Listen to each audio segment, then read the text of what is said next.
Los disculpo porque sabemos que son líderes en esta batalla por la equidad de género en nuestra América. Y esas tres características que el presidente ha identificado nos convocan a este momento para que reflexionemos y en este caso desde el teatro, cuál posición tomar, cómo enfrentar, cómo disputar atención, cómo poder hacer un frente organizativo también, ¿por qué no? Unir nuestras fuerzas en la patria grande y en el mundo de todas y todos los que hacemos teatro. Yo mismo hice teatro muchos años con la Sociedad Dramática de Maracaibo, con Enrique León. Es otro momento de mi vida, ahora estoy en otras tareas, pero entiendo perfectamente que el teatro es el oficio más puro que existe. Bueno, sin más preámbulos, los voy a dejar con el compañero Carlos Arroyo, quien va a presentar a nuestros invitados, y luego después de escucharlos, vamos a hacer un intercambio de derechos de palabra. Muchas gracias y bienvenidas y bienvenidos.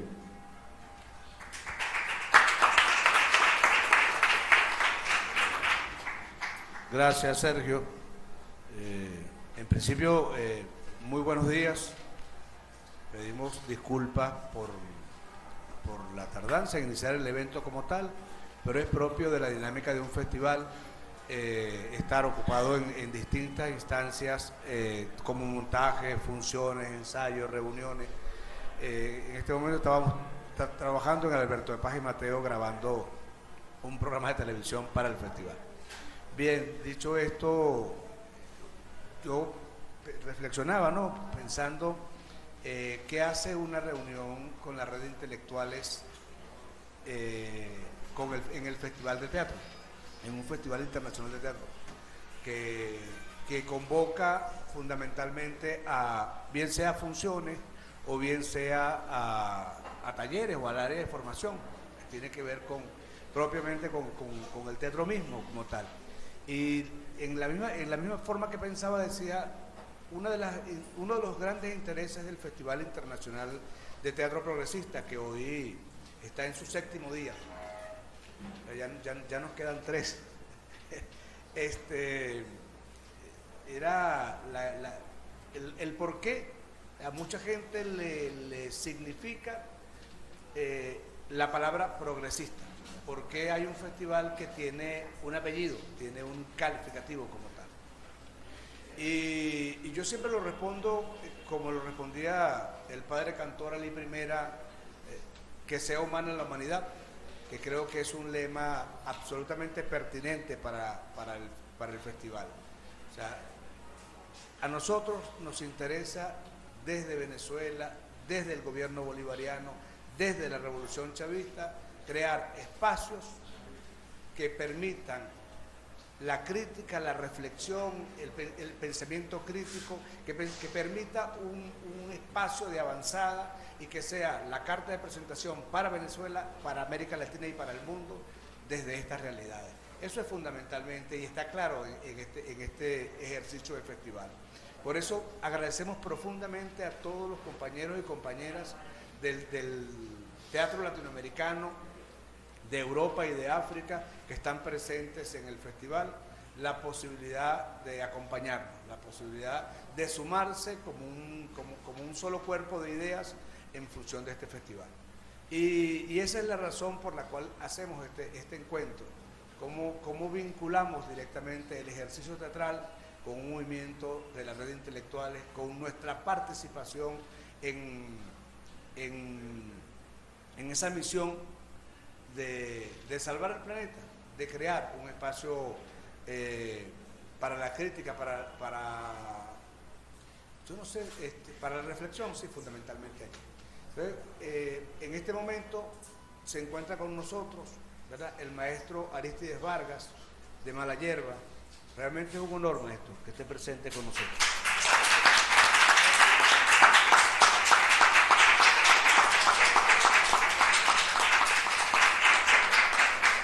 Difícilmente haya un festival o alguna acción comprometida con el desarrollo de la humanidad donde Mala Hierba no haya tenido presencia, donde no haya hecho eco, no solamente en América Latina, sino en Europa.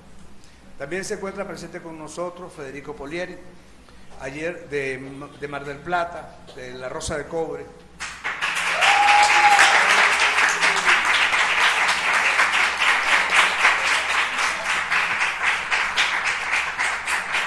Ayer tuvimos la oportunidad de ver su espectáculo Ensayo para el Miedo. Quienes tengan la oportunidad de verlo hoy a las 3 de la tarde, no se lo pierdan. Es un espectáculo conmovedor. Uno sale realmente preguntándose por qué el miedo se ha vendido como mercancía para que la sociedad lo trafique con una propiedad que a veces aterra. Y por último, está con nosotros Hernán Cardo, ¿verdad?, del Instituto Petión, que nos trae un espectáculo sobre una de las heroínas más importantes para América Latina en la gesta de la independencia, que es Juana el Zurduy.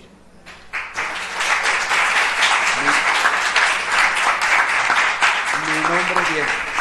Sin más que decirle, en nombre del Festival Internacional de Teatro Progresista, les dejo la palabra a nuestros invitados.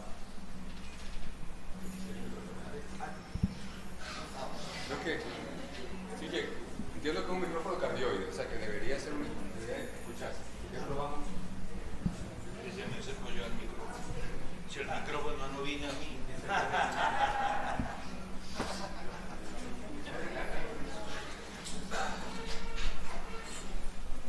Bueno, buenos días a todas, todos, todes. ¿Se escucha? Hola. ¿Ahí me escuchan? Bueno, si no me escuchan mejor porque no hay mucho que agregar.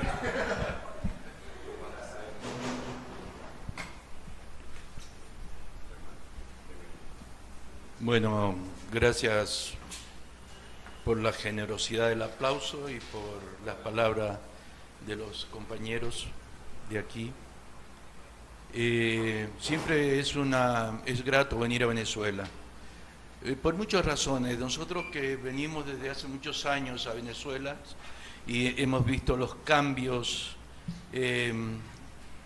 fundamentales en la historia de este país y creemos que hoy más que nunca se hace necesario retomar algo que en la historia se repite mucho, ¿no? En un momento tan tenaz de guerra, de hambre, de problemas, de crisis en todo el mundo, donde las ideas, aunque no lo querramos, dentro de la realidad se han ido como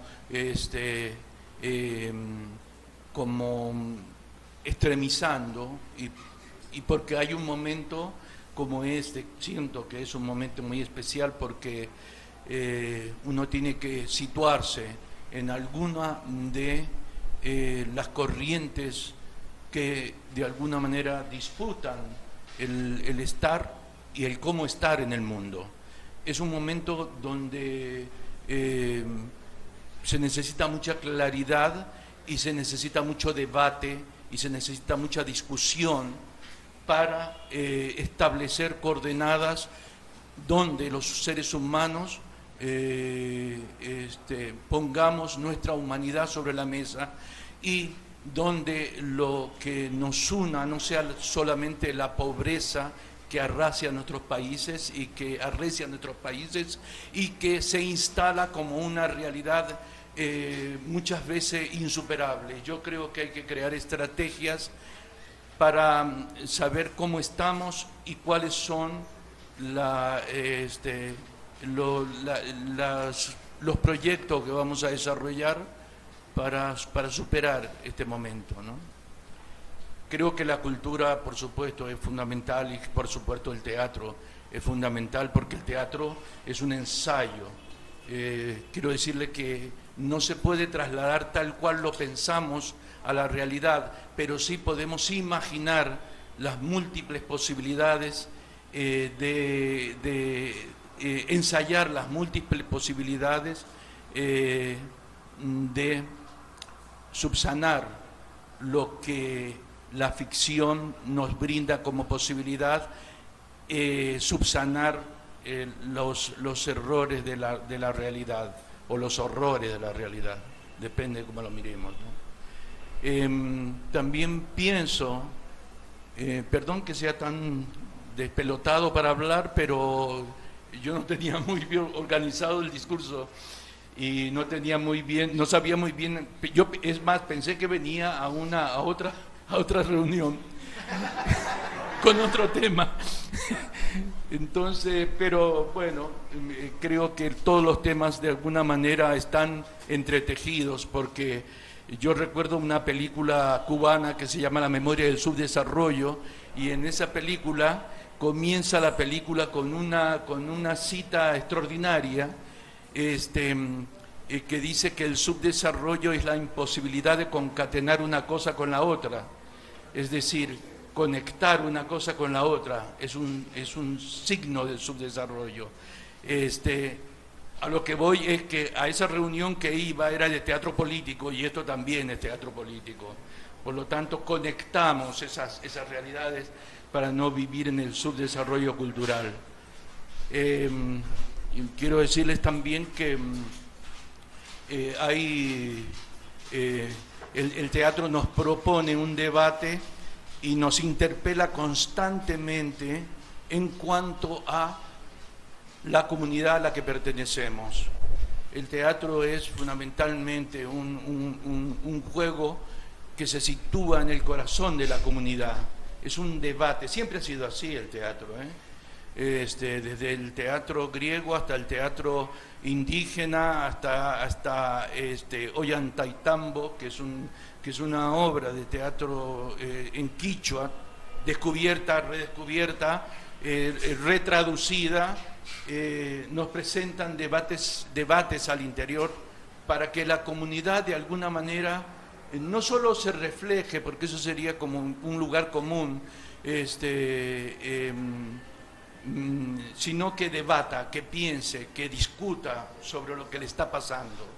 El teatro, eso es lo que nos propone el juego teatral, es decir, un juego profundamente relacionado con la comunidad y con los caminos éticos en la que esa comunidad se mueve, en las posibilidades éticas que esa comunidad se mueve. Entonces, el teatro sí tiene una esencia, aunque en la contemporaneidad el teatro muchas veces se ha reducido a un juego económico, está instalado en cientos de plataformas donde ya no se debate, sino que se consume.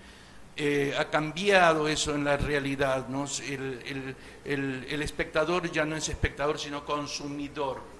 Y eso es algo que hay que yo no quiero decir combatir, no sé si es la palabra combatir, aunque es una palabra muy interesante y muy necesaria, pero sí se le debe plantear una alternativa al espectador para que vuelva a ser espectador y no sea solamente consumidor.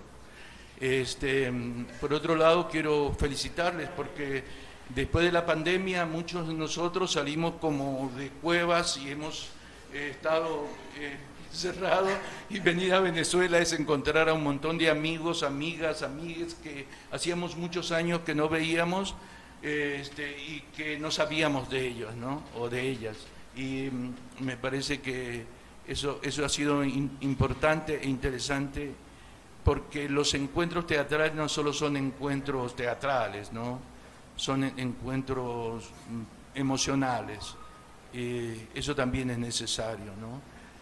Quiero decir que el teatro y que la política y que el mundo que nos rodea es profundamente emocional. Por eso nuestras obras conmueven, porque tienen un sustrato también, como decía Carlos o el compañero, profundamente subjetivo, emocional, pero volviendo lo emocional también se concatena, para no ser subdesarrollado, se concatena con lo político y con lo que nos está pasando. Por lo tanto, y para no aburrirles más, después si abrimos una conversación, pues, tenemos oportunidad para conversar, ¿eh? Así que nada, muchas gracias. Muchas gracias. Sí, vas a hablar tú, ¿verdad? No, simplemente, bueno, dar la bienvenida. Aquí hay varios presidentes de institutos y entes adscritos, además de Carlos, que es presidente de la Compañía Nacional de Teatro. Aquí está Alexander Torres, que es presidente del Centro Nacional de Historia. Humberto González, presidente del Centro Internacional para los Estudios de la Descolonización. Y acaba de llegar también Carlos Apurua, presidente del Centro Nacional de la Cinematografía. Está Juan Pérez, presidente del Centro Nacional del Disco. No me falta ninguna autoridad. Bueno, y rápidamente un pequeño comentario que no lo dije al principio, tiene que ver con la red de intelectuales en defensa de la humanidad. Como sabrán, yo estoy en este momento a cargo de la coordinación internacional y nos parece tan pertinente que desde el Frente de Artistas, que se está fortaleciendo, podamos todas y todos incorporarnos a la red de intelectuales en defensa de la humanidad, de intelectuales y artistas.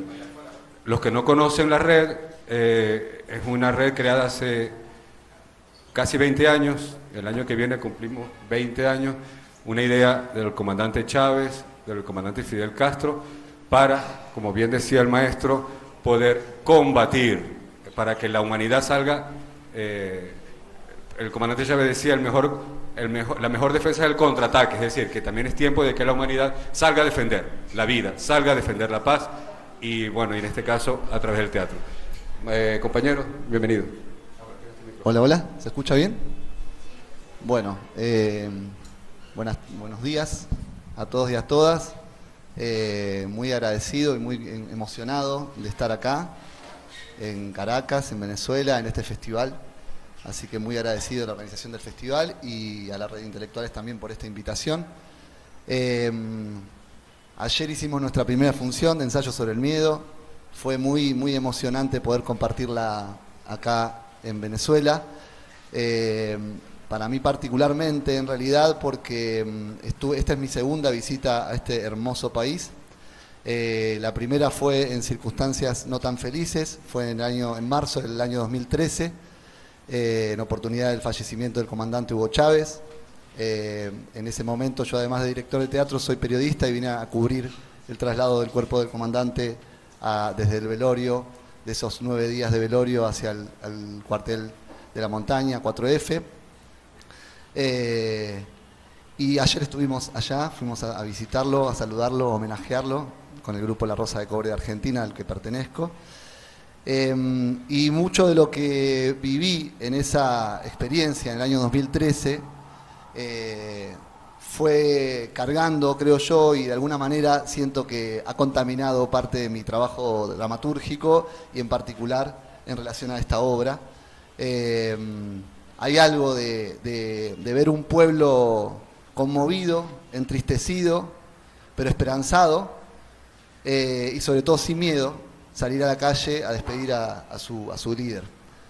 Con eso me encontré en aquel 2013, así que poder hacer esta obra en Venezuela, tantos años después, para mí es muy conmovedor, así que quería compartirlo para empezar. Luego de decir que me pareció muy interesante el lema de este festival, y a la vez es llamativo, ¿no? Hablar de que sea humana la humanidad, pedirle humanidad a la propia humanidad. Es de algún modo reconocer que eso se ha ido perdiendo y que de a poco los seres humanos nos vamos de algún modo despegando, distanciando de la experiencia sensible que es la vida, o del carácter sensible que significa la experiencia humana, ¿no?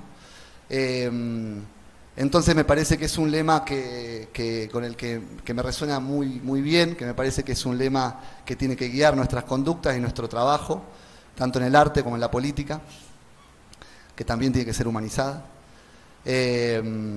Y bueno, así que en ese sentido también saludar esa decisión de ponerle ese lema a este bello festival.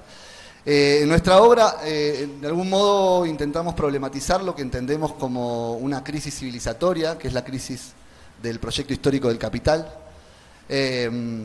Entendemos, creo que nosotros esta obra la estrenamos en 2018, yo la escribí en 2017, pero la experiencia de la pandemia terminó de algún modo de consolidar esta percepción que muchos y muchas teníamos en relación a que la humanidad, por el camino por el que se desarrolla, está avanzando sin pausa hacia un colapso de proporciones inéditas.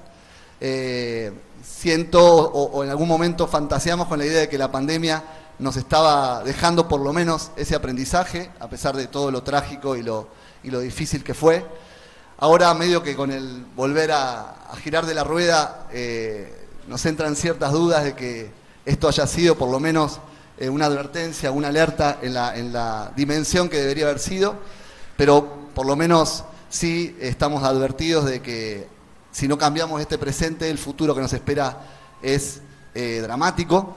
La obra nuestra, Ensayo sobre el miedo, de algún modo plantea esto, por eso es una distopía grotesca, decimos nosotros, sobre el fin del mundo, porque de alguna manera mira con preocupación este presente y plantea la necesidad de revisarlo para poder cambiar esa realidad.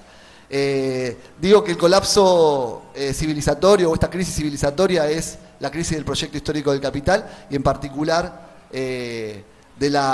digamos, desnuda la estafa del proyecto burgués de la Revolución Francesa, que nos prometió libertad, vino a prometer libertad, igualdad y fraternidad, y el capitalismo lo único que nos trajo es todo lo contrario, es desigualdad social, es ruptura del lazo, de los lazos y del tejido y del entramado comunitario, y colapso ambiental. Eso es lo que nos han dado, por eso digo que lo considero una verdadera estafa. Y un aspecto que a veces se habla menos, pero que me parece tan o más preocupante que todo lo demás, o que por lo menos es sobre lo que se asienta todo lo demás, que es lo que yo llamo analgesia social, que es algo que opera en el plano de la subjetividad. Bauman habla de insensibilidad moral, que es este trabajo que hace el sistema sobre nuestra subjetividad, un trabajo adentro nuestro, del que es muy difícil salirse y que va insensibilizando lo que si lo comparamos, digamos, si hacemos analogía con lo que pasa en la biología o en la química, sería la posibilidad de encontrar como cuerpo social advertencias de que hay algo que nos está generando dolor. La analgesia social es cuando los seres humanos perdemos esa capacidad de sentir dolor por las consecuencias sociales de un sistema injusto, de un sistema cruel, de un sistema inhumano, que tiene, en nuestro caso en la Argentina, a un 40% de compatriotas bajo la línea de pobreza, que tiene cantidad de indigentes, y que nos obliga el sistema a caminar por la calle, a ver a nuestros compatriotas viviendo a la intemperie y no hacer nada para resolverlo, ¿no? Y no poder hacer nada para resolverlo. Por supuesto que hay alternativas para eso y los pueblos las van encontrando y se organizan para luchar y para resistir esta realidad, pero el sistema todo el tiempo está operando para desarrollar en modo epidémico, diría yo, pandémico ya ahora a esta altura, esta analgesia social, esta insensibilidad moral de la que deberíamos avergonzarnos. Por eso es tan importante la organización y la lucha popular que resiste. Se resiste en todos los planos, se resiste en lo político, se resiste en lo económico y se resiste en lo cultural.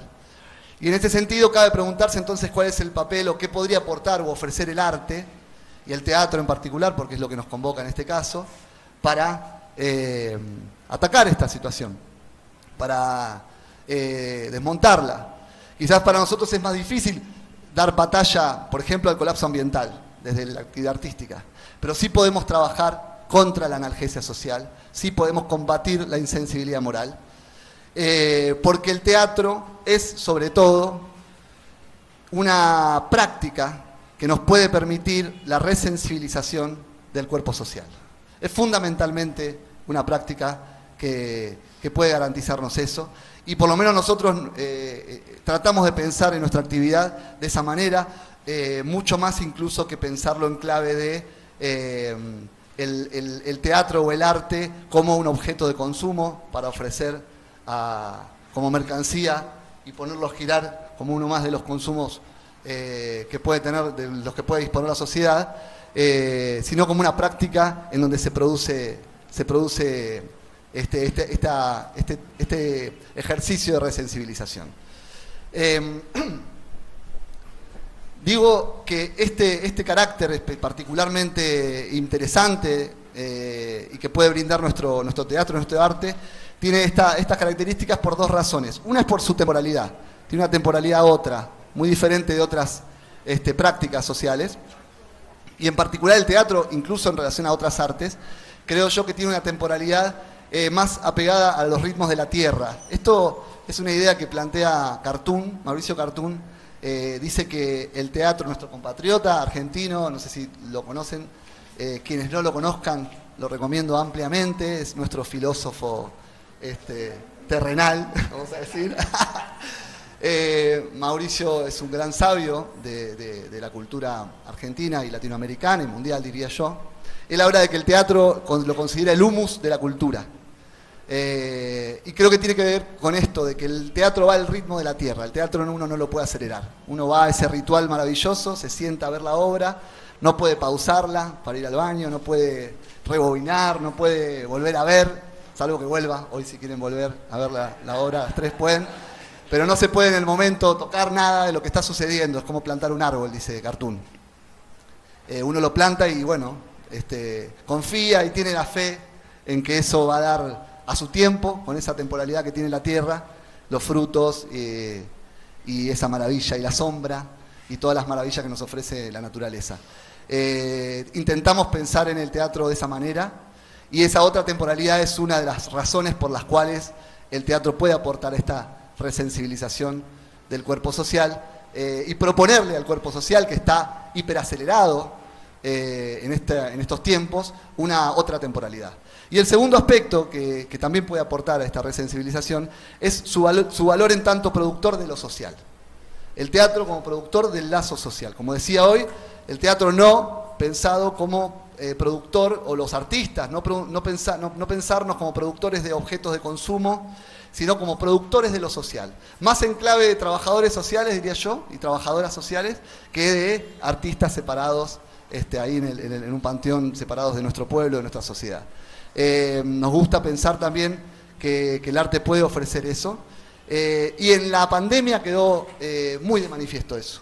Cuando el arte no podía ponerse de manifiesto, en una actividad que es, de alguna manera, contradice todos los preceptos productivistas del proyecto histórico del capital, cuando la pandemia nos obligó a una cuarentena para cuidarnos, el arte parecía ser una actividad menor, una actividad que no, de la que podíamos prescindir. No éramos trabajadores esenciales, digamos, ¿no? Parte de las discusiones que dimos en ese momento tenían que ver con que el arte cumplía un rol fundamental en una etapa de crisis, como la crisis de las subjetividades, crisis en el plano de la salud mental incluso, ¿no? Una labor fundamental. Y que en ese sentido había que reivindicar al arte, al teatro, a la actividad artística en general, como una práctica que podía ayudar mucho a sobrellevar la crisis de la cuarentena y de la pandemia. Así que en ese sentido también nos parecía importante rescatarlo desde ahí. Y por último, mencionar algo que es una idea de la antropóloga argentina Rita Laura Segato, una antropóloga feminista, muy reconocida en los estudios de género, que ella habla de que vivimos entre dos proyectos históricos en disputa: el proyecto histórico de las cosas y el proyecto histórico de los vínculos. Y que somos seres anfibios, que a veces tenemos una pata en cada lado, y que, por supuesto, el sistema capitalista nos empuja para que predomine y domine en nuestras vidas el proyecto histórico de las cosas, que esté eso puesto en un primer lugar, y nosotros debemos combatir esa idea, priorizar y privilegiar los vínculos, cargarnos de una espiritualidad que nos convoque más allá de la idolatría del dios dinero que plantea este sistema. Y en ese sentido creo también, por último, que el arte nos puede proponer fortalecer el proyecto histórico de los vínculos para darle esta batalla y vencer finalmente al proyecto histórico de las cosas. Y voy a cerrar con una pequeña frase que leí hace muy poquito en un libro sobre la sensibilidad en las luchas ambientales, que me pareció muy pertinente, si lo encuentro por aquí, lo tenía, aquí está, es de Giraldo y Toro, y dice: cualquier revolución que quiera ir hasta las entrañas de la destrucción planetaria deberá ser ante todo una revolución ético-política y estético-poética, que reincorpore la potencia del cuerpo y que ponga en primer plano la sensibilidad, los sentimientos, las emociones, la estética y la empatía. Muchas gracias.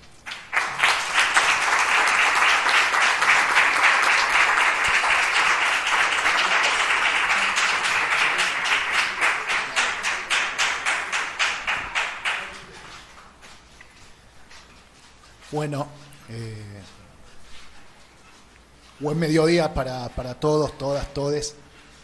Hablar aquí y cerrar este panel roza entre el honor y la falta de respeto, ¿no? Porque semejantes exponentes y nosotros que como instituto somos nobles en este tipo de convites, estar acá, lo tomamos obviamente como un honor, pero también, digo, quizás habría muchos otros compañeros, compañeras, compañeres que se merecerían estar acá más que quien les habla. Entiendo que justamente el arte, la intelectualidad, nuestras luchas revolucionarias y contrahegemónicas no tienen que ver con la meritocracia, sino con la solidaridad. Y desde ahí me siento un poco menos atemorizado de hablar ante ustedes, sobre todo después de escuchar que el maestro Arístides pensaba lo mismo que yo, que acá veníamos a escuchar a otras personas, no hablar nosotros, ¿no? Pero bueno, simplemente comentarles que el Instituto Alexandre Petion, en consonancia con lo que hace y con lo que construye la red de intelectuales y artistas en defensa de la humanidad, es un instituto que nació en Argentina con proyección internacionalista de investigación y análisis geopolítico. Y más allá de esas caracterizaciones o de esas palabras rimbombantes, nosotros y nosotras entendemos que la investigación y el análisis geopolítico está bien, en un primer momento puede ser en el escritorio, a través de los libros, a través de estudiar la historia muerta contada por los vencedores quizá, pero luego se hace en el andar, ¿no? Se hace en el caminar, se hace en el día a día, en la cooperación. Y bueno, desde ahí es que hoy estamos acá. En mi caso particular, en mi caso de Hernán Cardo, es la segunda vez en este año que tengo el honor de estar en Venezuela. Estuve invitado en mi rol de funcionario municipal del municipio de Morón, de Buenos Aires, Argentina, para las celebraciones del 20 aniversario de la derrota del golpe de Estado fascista que se le intentó hacer al comandante Hugo Chávez, ¿no? Y desde ahí nos movilizó, a través del contacto con el ministro Ernesto Villegas,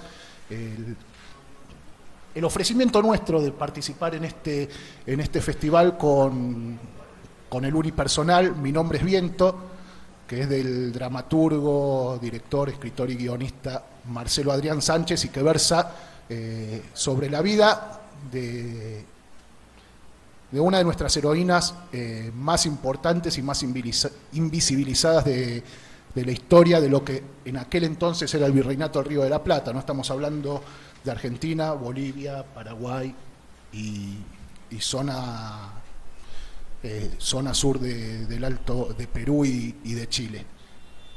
Desde ahí nosotros venimos con esta propuesta de teatro político desde la dimensión femenina, ¿no? de la Juana Zurduy del siglo XIX, que poniéndonos en contexto, más allá de que se dice que era mestiza y demás, en realidad es la figura indígena más importante de nuestra casi contemporaneidad, ¿no? Y el rol que tuvo ella en las guerras y en las batallas de la independencia junto a Manuel Belgrano, por decir el nombre que estaba al lado de ella o conduciéndola, más conocido quizás fuera de la geografía argentina, pero también y sobre todo con las tropas de Martín Miguel de Güemes, quien fuera uno de los caudillos argentinos que liberó y defendió las fronteras de lo que hoy es Salta y Jujuy de la invasión realista, ¿no? Y traerla también teniendo en cuenta que yo les nombro a Juana Zurduy, pero todos nos acordamos de los hombres que lucharon, no tanto de las mujeres, y cuando nos acordamos de las mujeres nos acordamos de que sí, de que estaban en la casa, de que lavaban la ropa, de que preparaban la comida, de que surcían los trajes, todas cosas que son nobles, pero que tienen que ver con una concepción claramente machista y patriarcal de la política, de la guerra, de la vida cotidiana. Y desde ahí hago también un paréntesis, entiendo las disculpas del compañero Arria. A veces que nosotros estemos, o siempre que nosotros los hombres estemos hablando de machismos y de feminismo y estemos acá y seamos todos hombres, suena casi como contradictorio, ¿no? Pero tiene que ver también con algo que nos tenemos que hacer cargo de la construcción de nuevas masculinidades. No quiere decir que porque la mujer tenga que tener su espacio.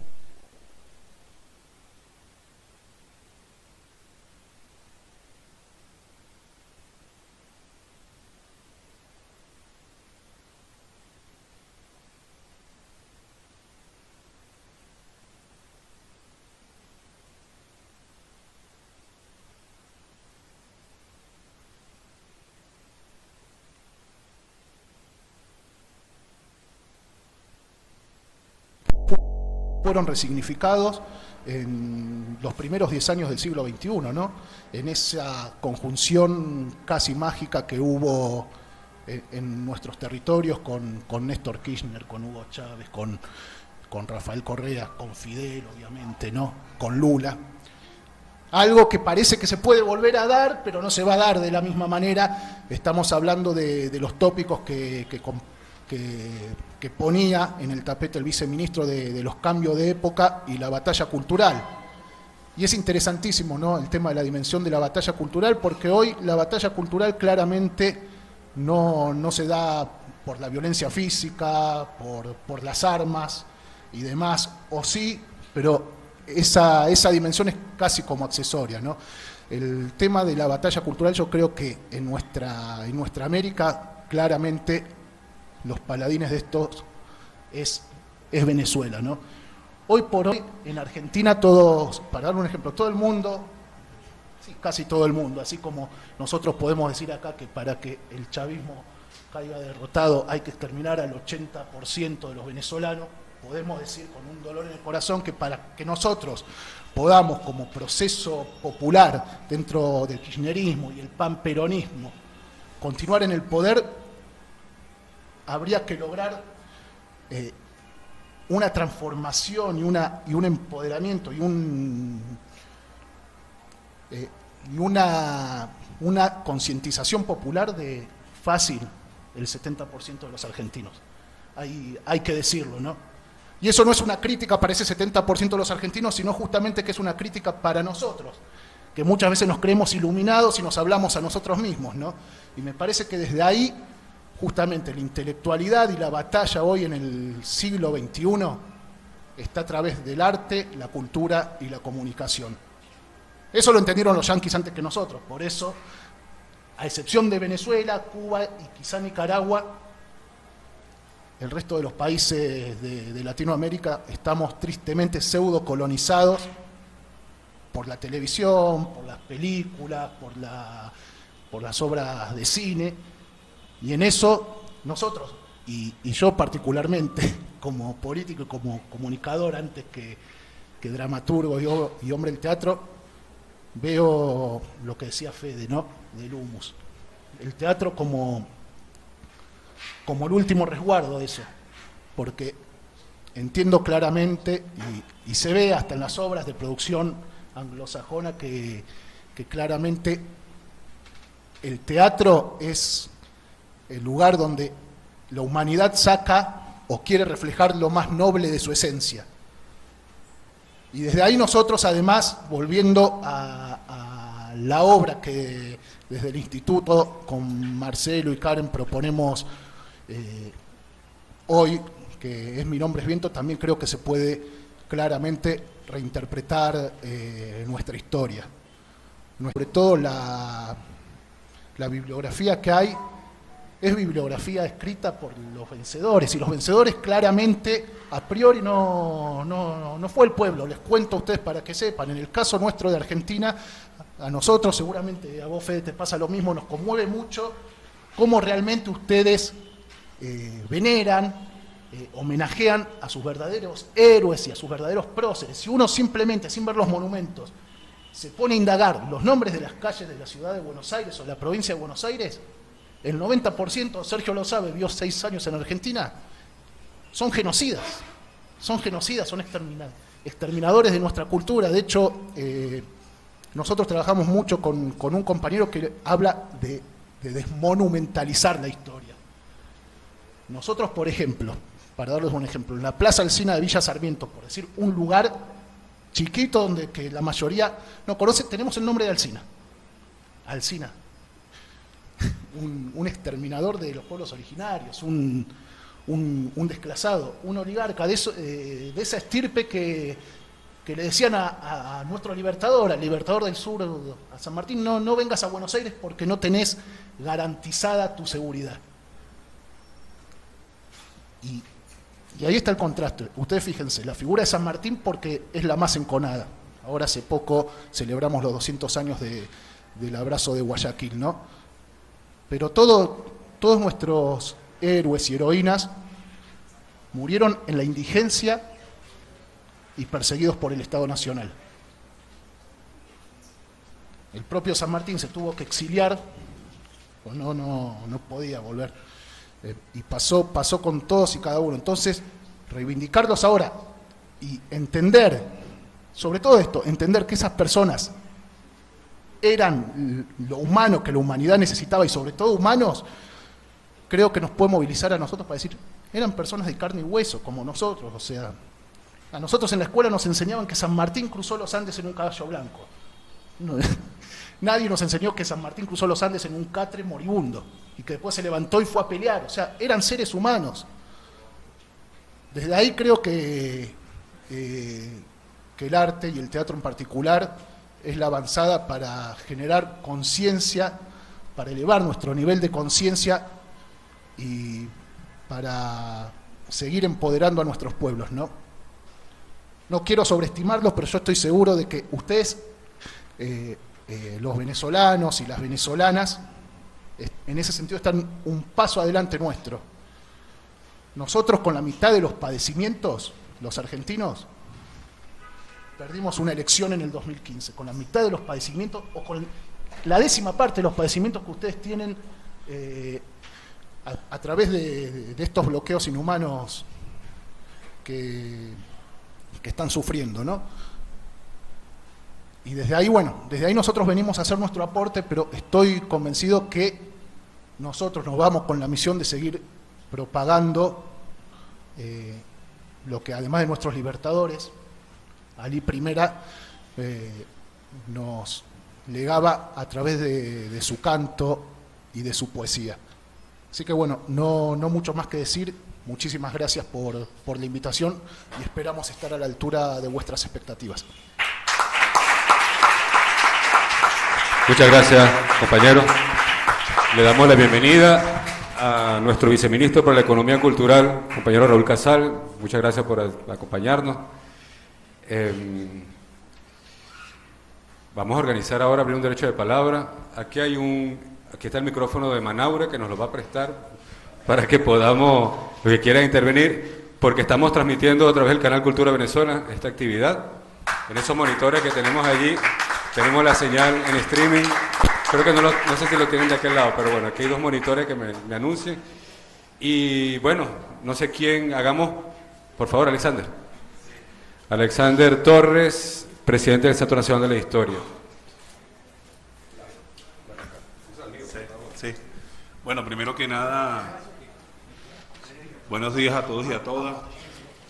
Bueno, sumarme a la celebración, primero darles las gracias por sus palabras, verdaderamente nos alientan bastante, ¿no? Yo solamente quería hacer un inciso, sobre todo tomando en cuenta la última intervención, porque alude a la temática histórica. Decirles, por ejemplo, que en Venezuela, con la revolución bolivariana, también hubo una revolución historiográfica. Nosotros los venezolanos saltamos de la historiofobia a la historiofilia. Durante mucho tiempo, los historiadores, los educadores, los científicos sociales fuimos vistos como unos pavosos, como unos fastidiosos, reiterativos, anacrónicos. Ha sido un pasado glorioso que nada tiene que ver con la contemporaneidad. Con la revolución bolivariana, la pedagogía del presidente Chávez, invertimos la ecuación. La historia ya no era el relato inaprensivo de hechos pretéritos, de hechos pasados, sino era un debate de la contemporaneidad, un debate de la construcción en el momento. Chávez sí leyó a Brodel y sí leyó a la Escuela de los Anales. Chávez en su libro de cabecera era ¿qué es la historia? De Marc Bloch. Y Marc Bloch decía siempre que la historia es la ciencia del hombre, y decimos nosotros ahora, y la mujer en el tiempo.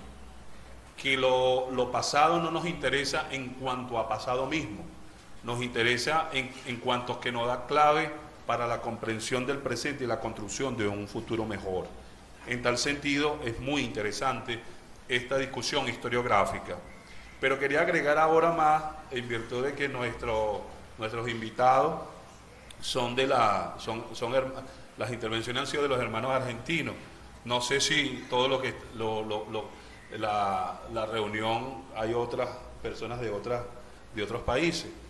Porque es cierto, cuando nosotros estamos celebrando 26 y 27 el encuentro de Bolívar y San Martín, recordemos que eso ocurrió en Guayaquil, 26 y 27 de julio de 1822, San Martín venía del sur al norte, Bolívar venía de norte a sur, y convergieron en ese puerto importantísimo del Pacífico, después de Quito, considerado el puerto más importante de la hora, y ambos veían que era estratégico para la visión revolucionaria e independentista. Pero la historiografía, sobre todo argentina, que mencionó el compañero, Bartolomé de Mitre, Domingo Faustino Sarmiento, Alberdi, muchos de los que le dieron la espalda a San Martín hicieron un constructo ideológico donde culpabilizaban al Libertador de ser el culpable de que San Martín abandonara la lucha ese 28 de julio después de un sarao que se le montó, agarrara, ¿verdad?, para Lima, después estuviera en Valparaíso, después en Mendoza y después se fue y duró 27 años fuera y murió en 1850, ¿no?, en el exilio en Francia, en París. Pero lo que yo quiero decir es que parte del rescate de la revolución bolivariana, bajo esa visión de ser más humana la humanidad y bajo esa visión progresista que nosotros cultivamos, es ver ese encuentro como un encuentro hermano, en un proyecto de la gran patria. Y eso me gusta mucho porque se inscribe en sus palabras y se inscribe en este Festival Internacional del Teatro Progresista, respetando los matices, las particularidades de nuestros procesos históricos, vernos como una gran patria, reencontrarnos 200 años después con la idea de que la patria es América y que, bueno, podríamos tener algunas diferencias, pero el fin estratégico es el mismo, que es la liberación nuestra americana y la unidad como garantía de mantener a raya ayer España y hoy cualquier pretensión imperialista norteña o de cualquier tinte. De tal manera que reciban, pues, de parte del Centro Nacional de Historia de la Revolución Bolivariana, un recibimiento a este Festival del Teatro Progresista, y que el miedo, y que la oscurana, y que la ignorancia, y que la cosificación de la persona no le gane la batalla a la espiritualidad y a la unión de la patria grande. Muchas gracias.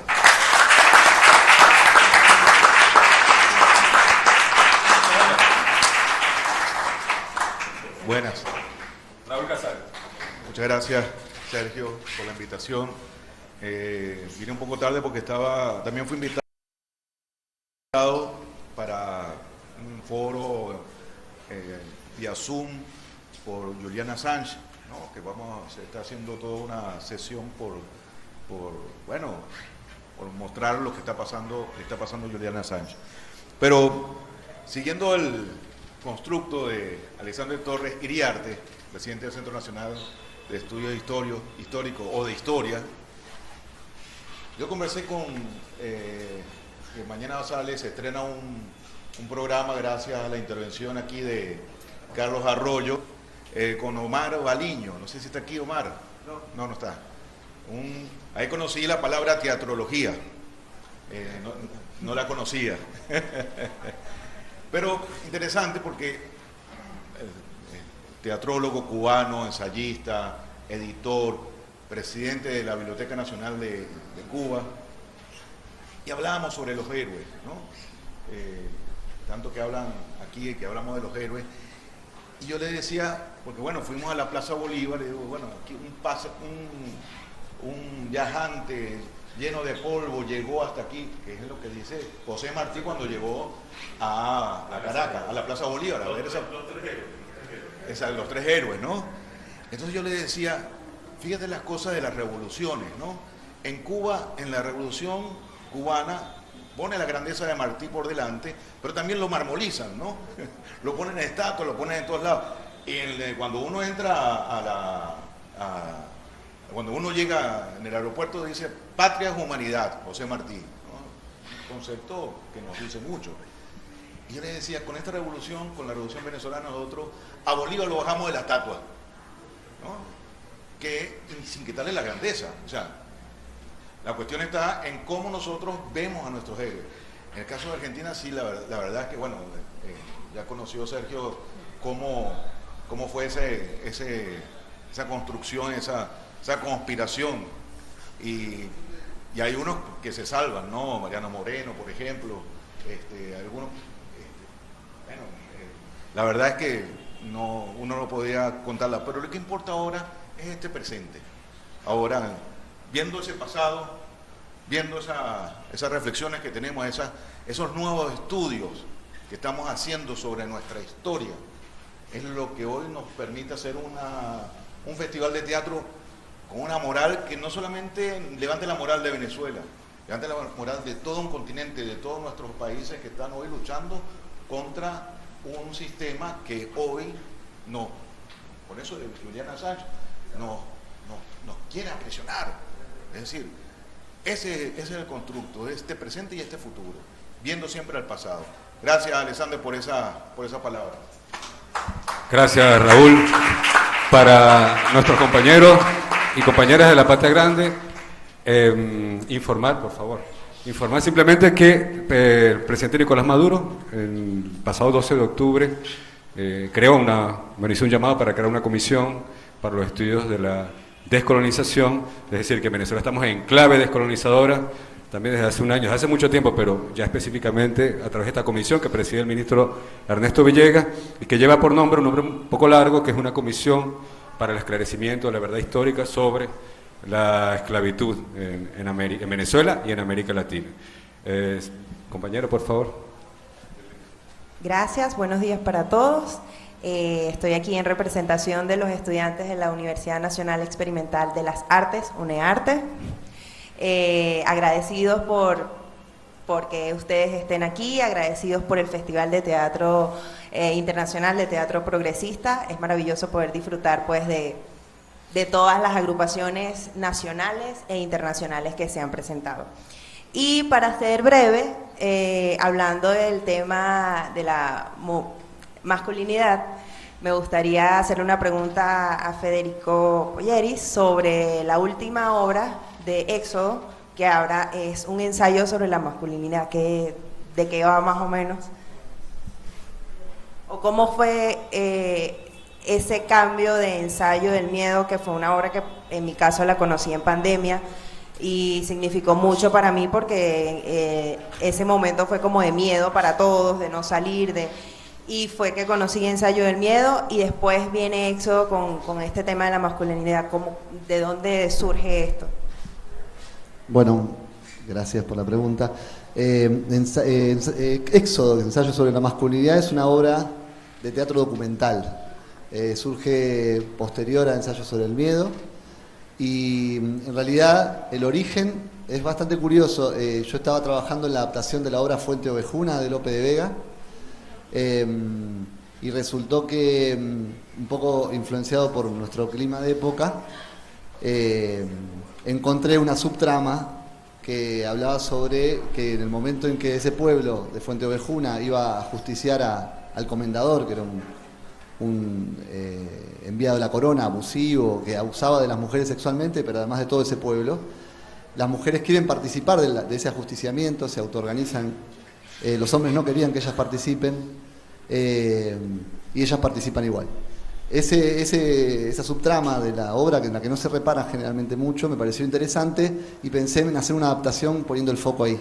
Entonces fui con mucho entusiasmo y se lo compartí a mi compañera, que es una activista del movimiento feminista argentino, quien era mi compañera en ese momento, y ella me dijo que le parecía interesante el proyecto, la adaptación, pero que algo así como, gracias pero no.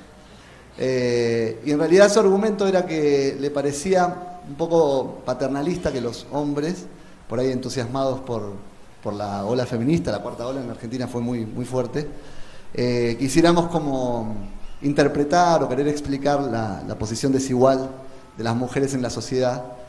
Y de alguna manera ella lo que me estaba diciendo era, porque yo quería poner el foco en el sentido de liberación de esas mujeres, de voluntad de liberarse y de resistir. Y mi compañera en aquel momento me decía, de la liberación de las mujeres nos estamos ocupando nosotras, por ahí está bueno que ustedes se pongan a pensar en ustedes, ¿no? Yo por supuesto me resistí, como buen hombre, le dije que cómo me decía eso, que yo tenía buenas intenciones, que quería colaborar con su lucha. Después, mucho tiempo después, me conecté con Rita Segato y ella me dijo algo maravilloso, que es que en realidad nosotros a veces nos desvelamos pensando en cómo participamos y colaboramos con la lucha de las mujeres, y ella dice, hay un error de concepto, dice, en realidad nosotras los estamos ayudando a liberarse a ustedes. Entonces, y de hecho el trabajo de Rita es un trabajo en el que todo el tiempo nos está haciendo reflexionar sobre nuestra masculinidad y sobre todo invitándonos a combatir el mandato de masculinidad, que es el que nos instrumentaliza a gusto del patriarcado para que sigamos reproduciendo un sistema absolutamente desigual. Entonces, en ese momento yo, después de resistirme un poco, un par de días, de decirle, bueno, que terminé, digamos, aceptando que tenía razón, entendiendo su planteo, me dejé interpelar por esa voz femenina que en Argentina ha golpeado muy fuerte, para bien, nos ha hecho mejores, o nos está haciendo mejores. Descarté el proyecto de Fuente Ovejuna, convoqué a 6 actores y les propuse que empezáramos a juntarnos a reflexionar sobre nuestra masculinidad de manera regular. Nos reunimos a hablar sobre eso durante un año. Después de ese año de trabajo yo grabé 40 horas de esas reuniones en donde hablábamos sobre todo lo que hace a la masculinidad, revisando nuestras biografías, les pedí fotografías, videos. Con ese material me fui a una residencia de creación en Cuba, en La Habana, en el marco de la Bienal de Arte de La Habana en el año 2019, y en esa residencia escribí el proyecto EXO, que lo pueden encontrar, acaba de ser publicado por el Instituto Nacional del Teatro, se puede descargar de manera gratuita el libro tiene un prólogo de Rita Segato, tiene el texto de la obra, tiene una conferencia que di en Cuba explicando un poco esto que les estoy contando, por ahí con un poco más de detalle. Y bueno, y ahí está un poco el origen y la génesis de ese proyecto. Gracias. Y rápidamente me gustaría agradecer al maestro Arístides Vargas, en nombre de varias compañeras que amamos sus obras. No dejamos, o sea, cada vez que vamos a ver una obra de Arístides Vargas, las lágrimas, la sensación, las emociones, o sea, no hay una obra que a mí en particular me haga llorar. Y eso se lo agradezco porque yo soy productora y en la corredera a veces no me cuesta mucho expresar mis sentimientos. Y siempre que voy a ver una obra de Arístides Vargas salgo llorando, llorando, llorando, y es como dreno todo ese estrés que uno muchas veces acumula. Muchísimas gracias de verdad por esa poesía tan maravillosa que escribe. Muchas gracias, compañera. Hola, quería decir algo. Perdón. Gracias, pero no es mi intención hacerte llorar ni hacer llorar. Pero es una buena actividad, tan necesaria en estos tiempos, ¿no? Si llorásemos más y pudiéramos tener la posibilidad de llorar juntas y juntos y juntes, sería extraordinario, ¿sí? Porque también el teatro se conforma de esas ideas extraordinarias que nos sacan de la mediocridad muchas veces en la que vivimos. Yo, o sea, como lectora, soy la flor del aire, como dramaturga puedo ser la flor del aire, como espectadora soy la flor del aire o es ese personaje. Y en La Razón Blindada, estos dos personajes, Sancho y Don Quijote, que tengo, o sea, siempre me estoy preguntando como que ¿es Sancho en el cuerpo del Quijote o el Quijote en el cuerpo de Sancho? Y ¿es Sancho el que lo rescata a él con el sentido del humor de esa cárcel del aire? ¿O es al revés, que es la razón como blindadas por esos barrotes invisibles, pero, o sea, invisible no quiere decir que no exista, ¿no? O sea, es una de las cosas que noto en esa obra, o sea, que no sea de este material, no quiere decir que no haya en la mente, quién sabe qué es la mente, ¿no? Hay unos que dicen que la mente está aquí en el corazón, los orientales, ¿no? Los hinduistas, pero sí, o sea, ¿qué es esa imagen?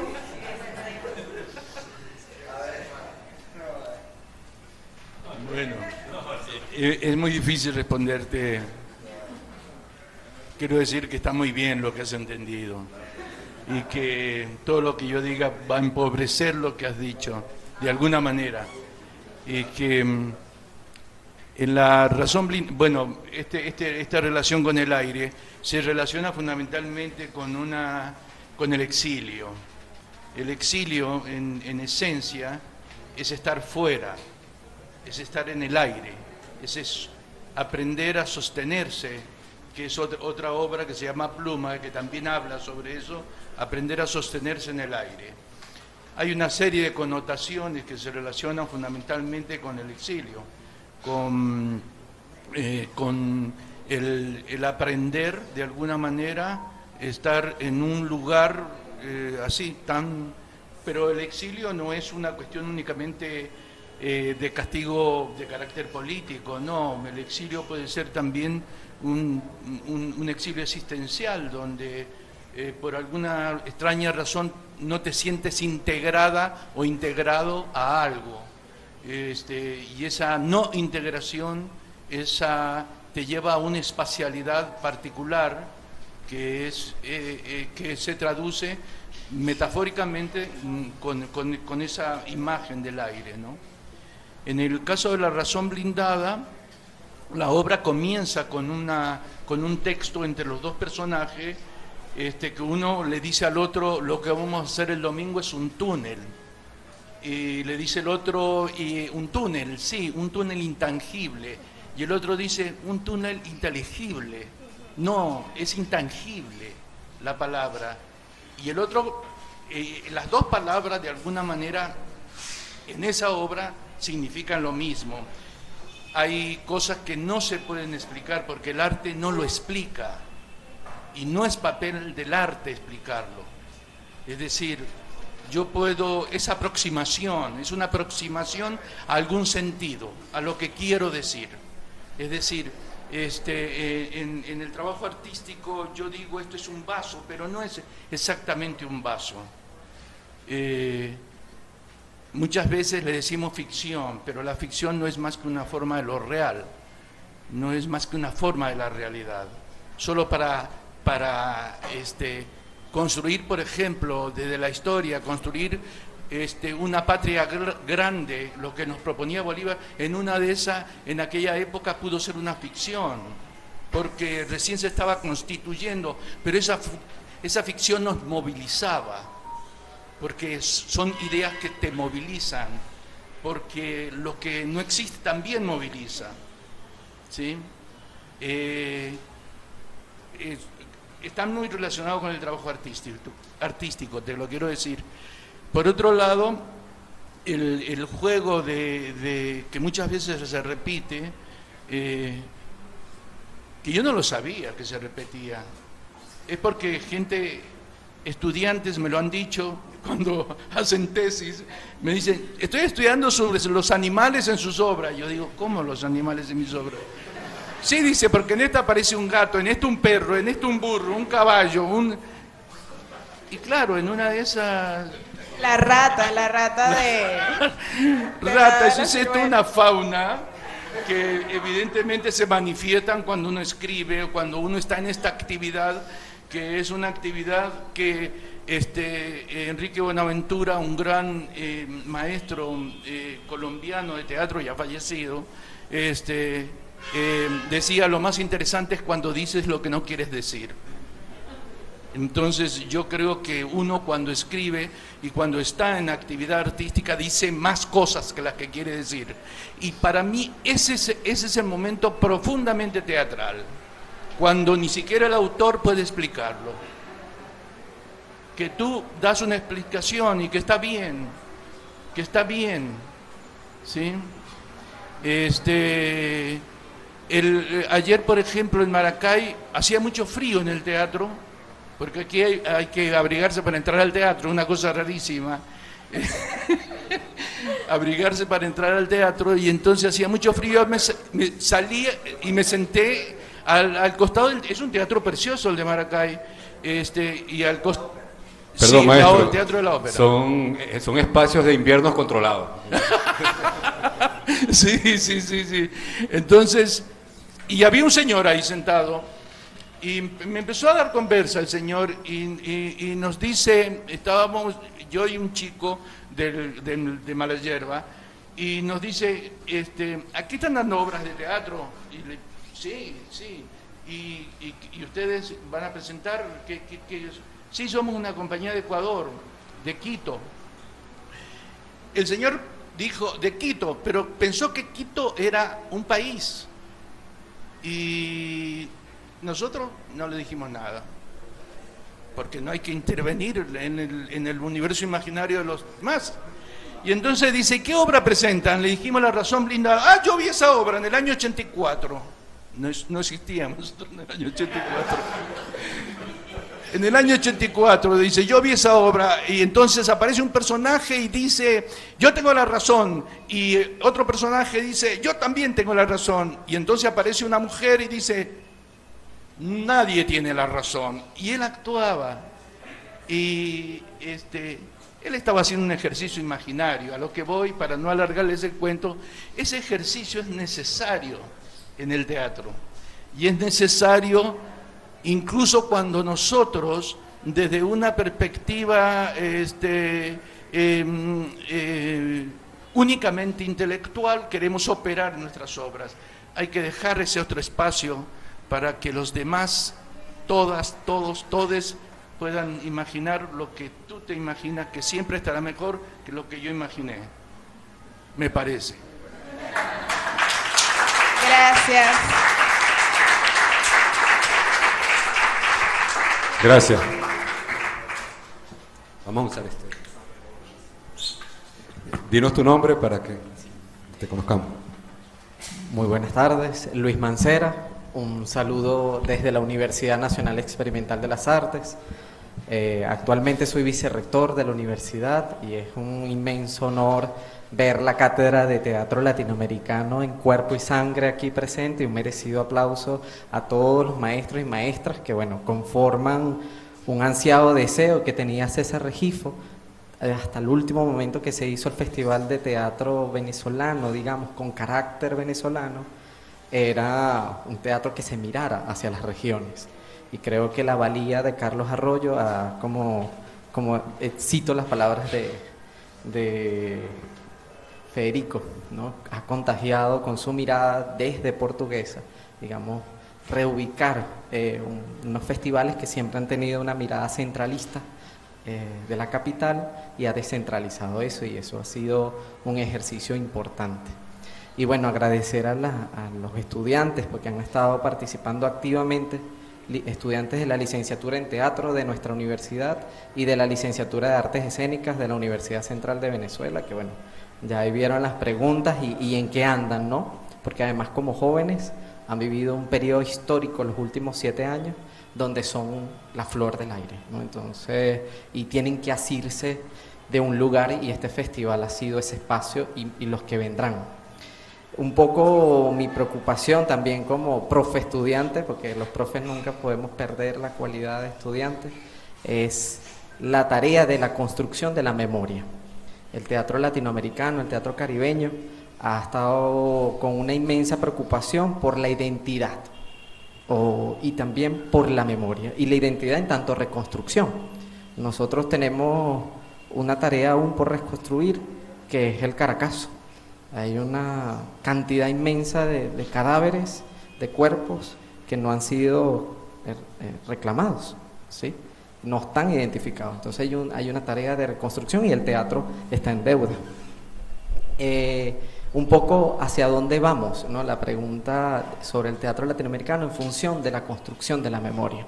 ¿Seguimos en la construcción de la memoria o vamos hacia otro estadio, ¿no? El teatro va hacia otro estadio del despertar o de los vínculos, como bien lo mencionaba Federico. Ahí está como una de las preocupaciones que tengo siempre en clase, porque nos quedamos en pensum de estudio, donde siempre volvemos al teatro latinoamericano con mucha reverencia y nos quedamos en esos temas anclados de la memoria o la búsqueda por la identidad, pero nos quedan preguntas con mucha ansiedad hacia dónde vamos, ¿no? Y nos gustaría un poco invitarles a esa reflexión y a ver un poco qué han notado, ¿no? Y un poco cómo se han sentido en nuestra amada Venezuela. Gracias.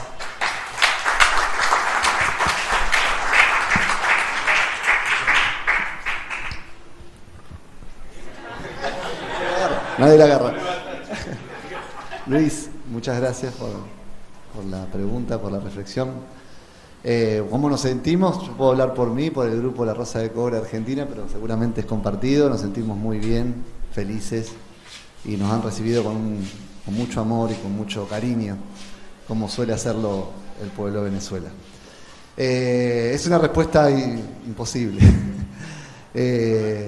y creo que Luis lo sabe, que estas son esas preguntas que pueden responderse a su tiempo, ¿no? Sabremos de qué hablarán los teatros latinoamericanos. Digo los teatros porque así Duati nos dice que hay que decirles y no de uno, no hablar de el teatro. Y para traerlo también a Jorge, que sé que estuvo virtualmente en el festival. Pero los teatros latinoamericanos, podremos responder a esa pregunta, supongo, a su tiempo. Es cierto que hay ciertas preocupaciones comunes que van acompañando. Sí creo que la pandemia como experiencia vital vino a pegar un cimbronazo cuyas consecuencias seguramente en unos años vamos a poder recoger. Me acuerdo que en plena pandemia lo escuché a Rafael Spregelburg decir, es difícil imaginar que, bueno, Rafael, que trajo una obra, estuvo la compañera Andrea Garrote con Punto Honor, pero decía él que qué difícil es imaginar, ya no de qué vamos a escribir, qué obras vamos a escribir, sino cuál va a ser el público post-pandémico. Esto lo decía en plena pandemia. ¿Cómo va a ser el público post-pandémico? ¿Cómo va a ser el público en la post-pandemia? Entonces, ¿qué tipo de mentalidad vendrá de codificar las metáforas que crearemos a partir de ahora, ¿no? Después de haber atravesado por el cuerpo esa experiencia? Yo creo sinceramente que no tenemos todavía noción real, cabal, profunda de las consecuencias de esa experiencia que vivimos como planeta, como humanidad, como sociedad, y que seguramente en unos años vamos a poder saber de qué viene la cosa. Sí me parece que compartimos, por lo menos lo que hemos podido ir conversando, me ha pasado hablar con delegaciones y compañeros y colegas de distintos lugares del mundo, en donde, por lo menos de Latinoamérica, ciertas preguntas en relación a cómo pensar o cómo una inquietud común creo que es, ¿no? ¿Cómo sería o cómo es hacer un teatro decolonial en estas tierras, ¿no? En estos territorios? ¿Cómo se expresaría eso? ¿De qué hablamos cuando hablamos de decolonialidad y qué traducción puede tener en el quehacer teatral específicamente?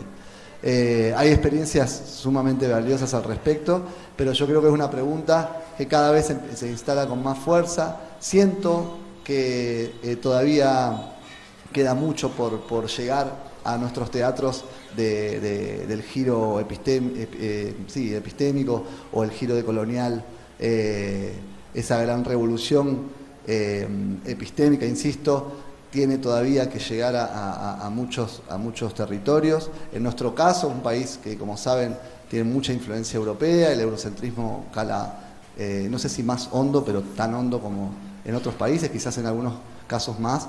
De desarmar y de construir también nuestro eurocentrismo.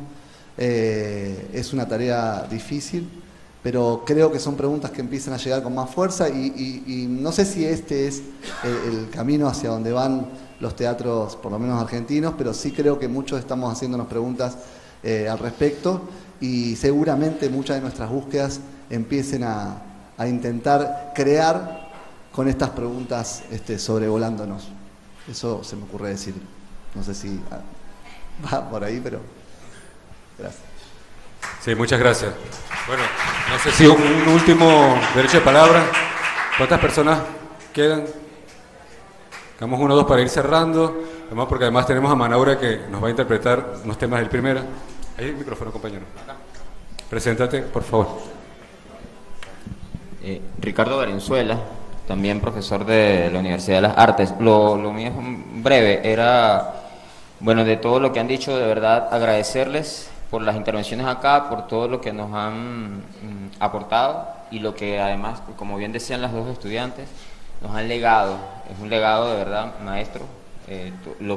La incidencia que han tenido sus obras en nosotros, en generaciones de venezolanos, desde que yo muy joven yo empecé a leer sus obras y luego verlas en escena, trabajadas por estudiantes que están hoy acá, algunas. De verdad que es un honor tenerlos acá, a todos, a los tres. Y quería comentar algo a partir de un elemento de la intervención de Federico sobre como decías, lo de los productores de lazos sociales desde el teatro.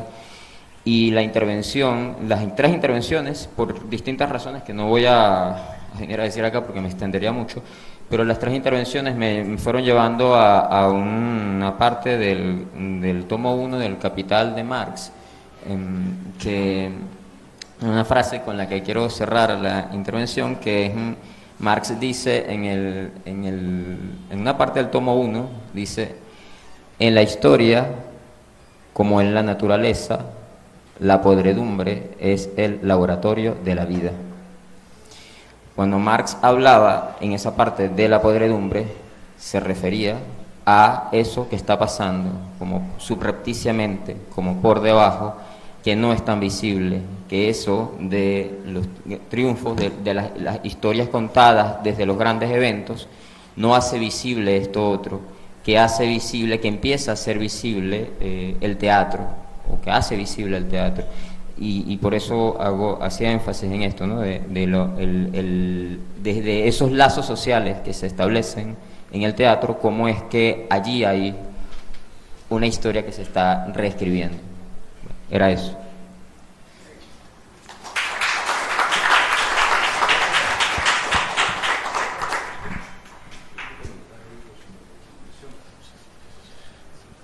Bien, agradecido profundamente con la presencia de todos y de todas, con la participación del maestro Aristides Vargas, Hernán Cardo y Federico Polieri, con todos los compañeros que hicieron las respectivas preguntas o reflexiones sobre el tema de la teatralidad y su discurso político en este momento, que América Latina y el mundo lo pide y lo exige con vehemencia, ¿no? Es para el festival realmente un placer haber hecho esta actividad. Creo que es una de las actividades más importantes que tiene el festival, más allá de la vitrina que significa siempre un festival, que es ir a ver un espectáculo.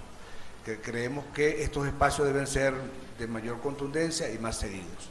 En todo caso, los invitamos para que no pierdan la programación del día de hoy en las 14 salas de la ciudad de Caracas y en 9 estados del país. Muchísimas gracias. Muchas gracias. Pedimos al compañero Manaure que se acerque y también para ir, Romer, por favor, maestro Romer Urdaneta, ven acá. Romer Urdaneta de Maracaibo, histórico y legendario grupo Mambrú Teatro. Mambrú Teatro, ya ustedes conocen la cancioncita, no tengo que presentarlo. Al micrófono, Agradecido estoy. Al micrófono, por favor. ¿No se escucha? ¿No se escucha? Se escucha, ¿no? Para que se grabe, es que para que salga por la transmisión del canal Cultura Venezuela. Caramba.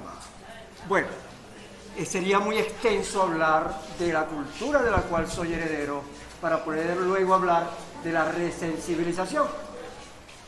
De manera que utilizaré un instrumento que convincentemente nos puede hablar de la dramaturgia del sueño. Esa es la esencia de mi cultura en tercera generación, la cultura guayú. De verdad es que dije o la flauta o la trompa. Y bueno, lo voy a someter aquí en consenso. ¿Ustedes quieren que les toque la trompa? A las chicas y a algunos chicos también. No es esa trompa. Olvídate. Es la trompa del recuerdo, la trompa. Es un vibráfono, dirían los antropólogos, porque tiene una vibra aquí. Pero también es de buena vibra, porque en mi cultura es el enlace del amor que se transmite como si fuera sueño en la realidad. Bueno, también quiero agregar, que somos del grupo de la verdad histórica versus la verdad escénica. Pam, pam, pam, pam. Mentira, no hay tanto versus, hay más bien verso, encantamiento y encuentro, pues. Entonces, la trompa guayú, estableciendo esos lazos de amor con el resto de la cultura. Bueno, pero tiene una historia, me dijo mi maestro cuando yo lo escuché, porque yo dije, ese es mi maestro, si toca eso es mi maestro, soy guayú en tercera generación, Salvador Montiel, yo quiero aprender a tocar eso. Y yo me sorprendí cuando me dijo, tómelo, y me lo llevé para la casa. Y estuve toda la noche, hasta que hizo así como en 24 horas, sonó, y fui corriendo y se lo llevé a mi maestro, y el maestro me dijo, cuando me escuchó, ya la sabes tocar, ahora tienes que aprender a decir cosas. Yo les voy a decir una cosa.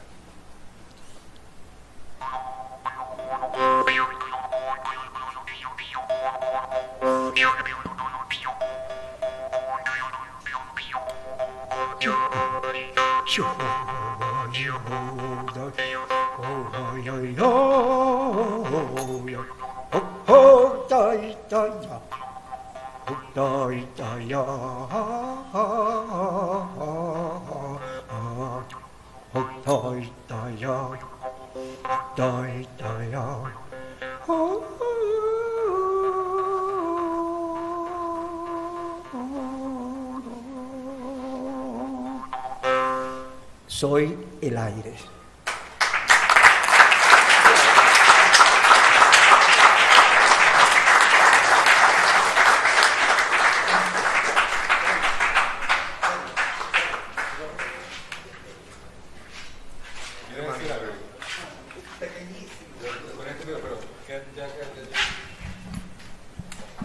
Carlos Aspurua, presidente del SENAC. SENAC, Centro Nacional Autónomo de Cinematografía. SENAC. Bueno, nada, qué agradable.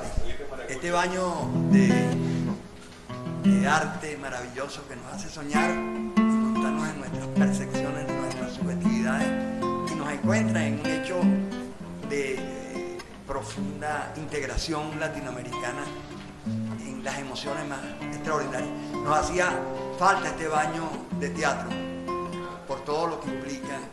Yo no dejo de reconocerle desde un arte primo hermano de ustedes, que es el cine. Pegadito estamos. Necesitamos dramaturgia, actores, luces, la emoción del histriónico, del arte maravilloso de un actor, compartir en esos espacios tremendos la inmensa capacidad que tiene para conmover a los seres humanos. No dejo sino de recordar compañeros cineastas muy sentidos, donde el movimiento de cineastas latinoamericanos crecimos junto con una visión de descolonización tremenda, como es Octavio Getino, uno de los grandes teóricos de lo que implica la penetración cultural a través de la cinematografía, el cine con penetración de la cinematografía en toda América Latina, y Pino Solana, recientemente muerto.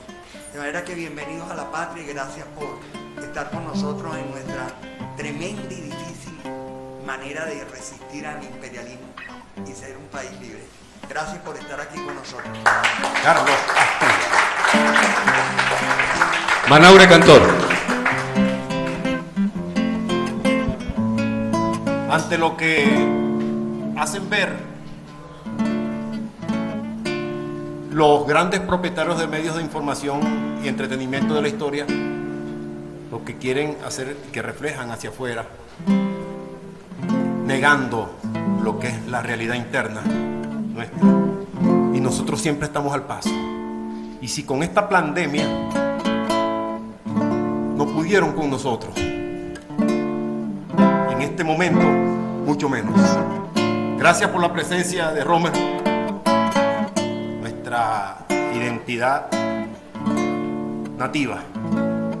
A Carlos Apurua, gran comunicador. Y a todos ustedes por esta visita. Bienvenidos. No me freno una epidemia ante un problema, yo asumo que se volvió una pandemia que está azotando este mundo.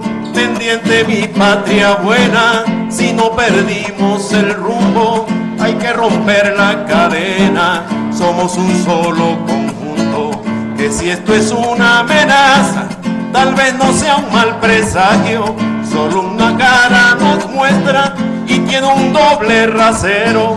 Si ya llegaron al colmo y amenazó un tal Pantera, y aquí se van es pa' afuera o van a morder hasta el polvo.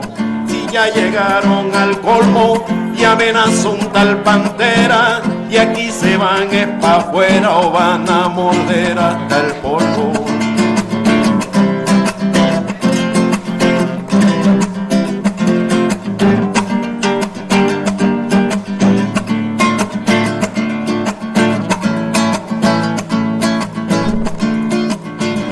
Entonces se atrevieron, vaya que sí son osados, y pensaron que me vieron quieto y de brazos cruzados. Me doy de arrecho y lo escupo, gritaban a pecho abierto, y de una playa en Macuto recojan su gato muerto. Me doy de arrecho y lo escupo, gritaban a pecho abierto, y de una playa en Macuto recojan su gato muerto. Y de una playa sola en Macuto recojan su gato muerto. Respaldados con una Biblia y con un arma en la otra mano, decía que estaba protegido por Dios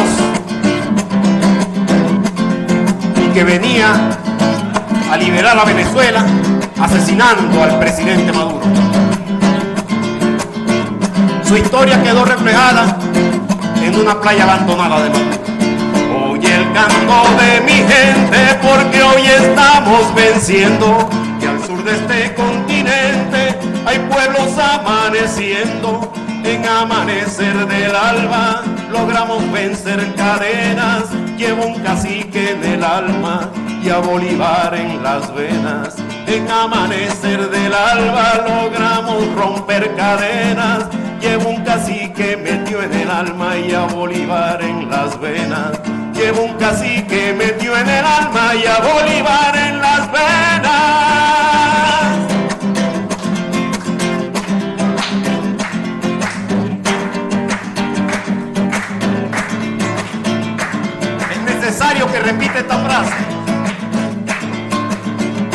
oye el canto de mi gente, porque hoy estamos venciendo, que al sur de este continente hay pueblos amaneciendo. En amanecer del alba logramos vencer las penas. Llevo un cacique en el alma y a Bolívar en las venas. Llevo un cacique metió en el alma y a Bolívar en las venas.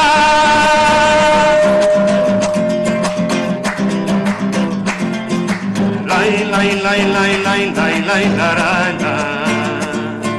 Lai, lai, lai, lai, lai, lai, lai, la, la. Estamos de pie.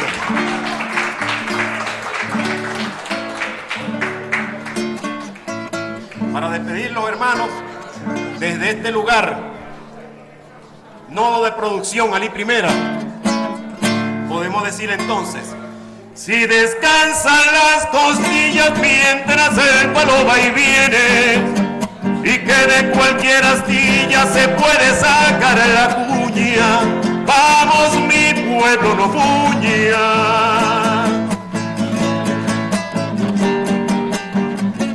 El que ha sido marinero, cuando ve la mar suspira, y el que vive en la oscurana, con mucha luz se encandila.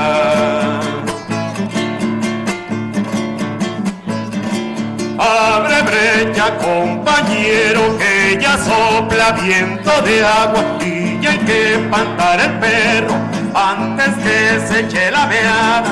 Abre brecha, compañero, que ya sopla viento de agua, y ya hay que espantar el perro antes que se eche la meada.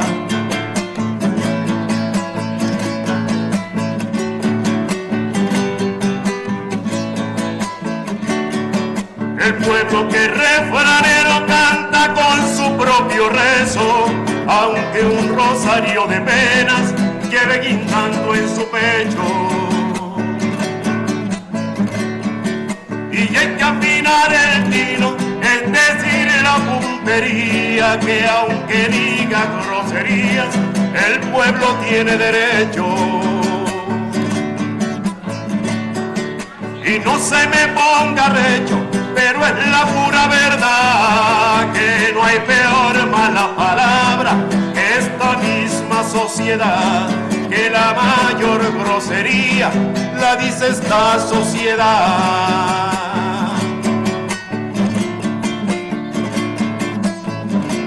Abre brecha, compañero, que ya sopla viento de agua, y ya hay que espantar el perro antes que se eche la meada.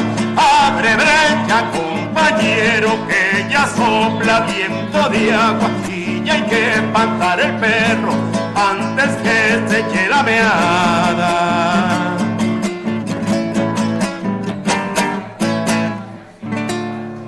Muchísimas gracias.